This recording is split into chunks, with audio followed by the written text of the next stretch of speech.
Hi community, welcome back to my channel. If you're new here, karibu sana. This is the channel where we talk about everything positivity, do everything creativity as we exalt Christ. So, Merry Christmas in advance. If this will be the last, I hope it's not the last video you're watching from me. Merry Christmas in advance. Enjoy your Christmas. If you will be watching this around the Christmas time, of which it's already Christmas time, Merry Christmas.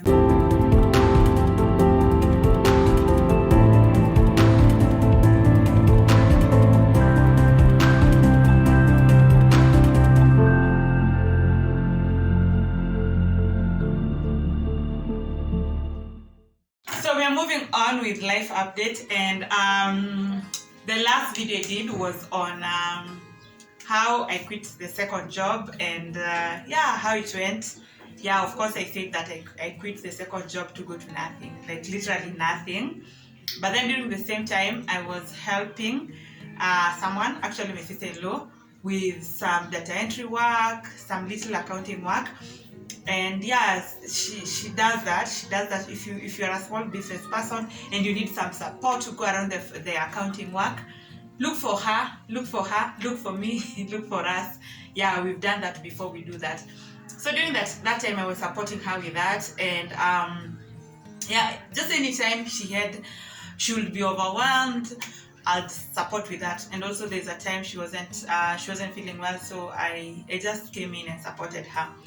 So fast forward, I quit the job, and before I quit the job, let me just say that during that time I was thinking about it, and as I was trying different jobs, my cousin from the States, US, she just called me from nowhere. I remember I was at church, I don't know whether it was on a Sunday, I think it was, and she told me I have this house, and another cousin, not cousin but niece of mine, will be vacating from the house. So I was just calling you just in case you need it, you can move in there. And remember, I was at the crossroads whereby I was debating on whether to quit the job or not, but I was like, what am I quitting into? Like, what am I going into? Like, what will I be doing during this time? I'm an adult, I have bills, I have a whole house with items. Am I going to take my things? So when she called me and told me that, I said, Eureka, this is it. This is the time to quit. So in as much as I didn't have a job to go into, I had a place to at least put my things, if not live in, put my things, and then maybe live with a relative, like a sister or a brother, yes, during all that time. So that was one thing. Then the second thing, there was that support I was giving my sister-in-law. It wasn't bringing much really. It was really little, even for her. Like, it was little. She wanted to give up the job. That's like that side hustle. But now you can imagine, I'm not very good with accounting myself. There's a level I can do. There's a level I cannot. I've gone to accounting classes, but not entirely. I've not done all the accounting courses. I've done credit management, and it has some financial accounting, it has some taxing work, tax content and financial management, but there are aspects that I cannot do. So we were doing it together because for her, she's an accountant. So when we bring our efforts together, we could do it. So that's how I was supporting her. So when I quitted the job, I didn't have so much to do for quite some time, for a good time, because that was in July. So July, August, September, October. But then I can't even remember what point she told me to support. I remember there was a time she was ill, and I really needed to step in for her. So I needed to attend the meetings and all that. So I did that. But even then, she had not given the responsibility fully to me. So after some time, she gave up the whole responsibility to me, but she was supporting me from the background. Yeah, so she was the one now taking, in terms of payment, of which it was very little. I don't know whether I'll ever speak about it. It was really little. Because, for her, she has a job, then she has all these two small hustles that she does just to, multiple streams of income. So us having to split the whatever was coming up was so little. And that's something I went to nothing. But sometimes I feel like when you have a job, like sometimes a job gives you, I don't want to say dignity, but there's dignity in working. There's dignity in working with your own hands. Whether it brings money, whether it brings a lot of money or not, whether it's paid or unpaid, it's volunteer work, just doing something with your own hands brings some dignity. Whether it's even just taking care of the home, basically waking up to doing something brings some dignity. So even when God created Adam and Eve, He gave them land, and He gave them the responsibility to take care of it in terms of naming animals and just taking care of everything. So work, there's dignity in working, I'd say. It's just that we're not meant to toil. That is something we brought to ourselves. But generally, working comes with dignity. So, of course, sorry guys if I'm shouting. But so I leave this job. I'm now helping my sister-in-law with this other job. It was a field, not necessarily a field that I had not been, because prior to that I was again in corporate. I'd said that, and it was business environment, if I may say. So I did that for quite some time, but then it reached a time she felt that this thing, it was becoming overwhelming. It was a portfolio we were handling, and the membership was increasing by day. There was increase in the portfolio without a subsequent increase in remuneration. So it was really becoming hard to handle, even in terms of number of times. And again, it was a bit demanding in terms of how many times we were required to report to the office and all that. So we decided that we are going to drop it. We were going to drop that client, rather she was going to drop that client. So it meant also I was going to stop going there or stop doing that work. So that's how we came into an agreement. And yeah, that was going to stop. So that was in December. And so of course I prepared myself psychologically. So again, I was going to go back. If I may mention, the way I thought that I will come from my former job and go to the streets, I didn't really. Yes, I didn't have a place to go like the next day, but I'll do these gigs for her here and there whenever possible. Actually, I'll do them here and there most of the time. But this time around, I knew like this is over. I'm going to, from then henceforth, I was going to go to nothing. So yeah, I prepared myself psychologically. I was also really seeking God concerning what He wants me to do during this time, because I know God is the one who opens doors and is the one who closes them. So I feel like I was not worried. I was like, okay, whatever comes. I remember there's a time when one of my sisters asked me, so what's the plan? This is coming to an end. What is your fallback plan? There's something she calls soft landing, which I didn't have. I didn't have a soft landing. I was out there trusting God.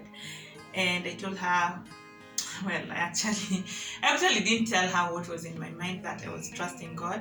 But I told her that I've been applying for jobs. I'm just trusting God. Yeah, I used the word I've been applying for jobs, but that was just something to make her not as worried. In real sense, I was just trusting God for an open door, whichever way it looked like. I looked at avenues to serve even in ministry. I was considering going for a short term. I was considering going for a short term mission work. I had visited a certain mission organization, and I had begun conversation with them on how I can actually get an opportunity to go for mission work for a month or 2 or 3. So I was just trusting God for whatever He puts on my way. But then when January came, unfortunately, we had not finished. We were trying to close the books. We were trying to transfer the work from Excel to a portal. They were getting a portal and they had paid for it. And during December, January, we were trying to do that and try to transfer the data from Excel to a portal, but also just to make sure that the Excel is up to date. And we were not able to do it in time. And January came, March came, and we had been given the notice for initially December, then later on I think April or March, I can't remember. So yeah, we began doing that. We did that, but unfortunately we didn't manage to do it by January, by December, and it went on and on. But then for me, there's this time actually when sorry if I'm jumping all over. There's this time, I can't remember if it was in April, it was in February. Yes, it was in February, because there's a specific thing that happens in February. In February, I was still going on trying to finish this work, because we've already told them that we are going to kuachana nayo. So I'm trying to finish it so that I can move to the next thing. But haikuwa inaisha. So I had also gone back to Upwork. Remember I had said that I was considering Upwork. So I was just to get more income, because this was really, really little. So I was going on Upwork. I came across this client who I wrote for. He really liked my work, even liked the fact that I was coming from Kenya, and he told me that his mother lived in Kenya, and he gave me work to write about personality, guys. If you know me so well, I love talking about personalities. I love finding out about people's personality. I was writing about personality, specifically about INFJ. If you go and search some of the popular YouTube channels about INFJs, you might find my content, because I was doing scripts for him for INFJ personality type. And if you can find my content, and you can watch a video is created from my content. And I wrote for him a couple of times, but because of the pressure of this other job that we are going to leave, imagine I missed out on that client. And that was another time I was so heartbroken. Like, hey, I knew that this job will end and this could be a soft landing. Now that I found this client, but then nilipata tu miracle. I just applied, and then by mchana nikampata, I replied, he gave me the work, I started doing it, but ilikuwa ile time bado ya kuangaliwa. Unfortunately, I could not keep up with his timelines, because our wengine, they now wanted me to go to work daily, which wasn't the case. I knew that I could write for this client because I never used to go to work daily. I knew that I had some hours to myself, I could do the work, but your pressure did not allow me to go on with that work. So unfortunately, I was not able to meet his timelines, and I gave up on that. In as much as I was so happy to get the job, I was not able to go on with it, and that also really broke me. Really broke me. Like that, actually, it's funny because that client said that we will not continue with him. The same week, I got information from these people saying that we will stop working together in that month. Imagine, I think it was I think it's now February, I'm not sure, February, around the same time. Imagine the same time, the same day.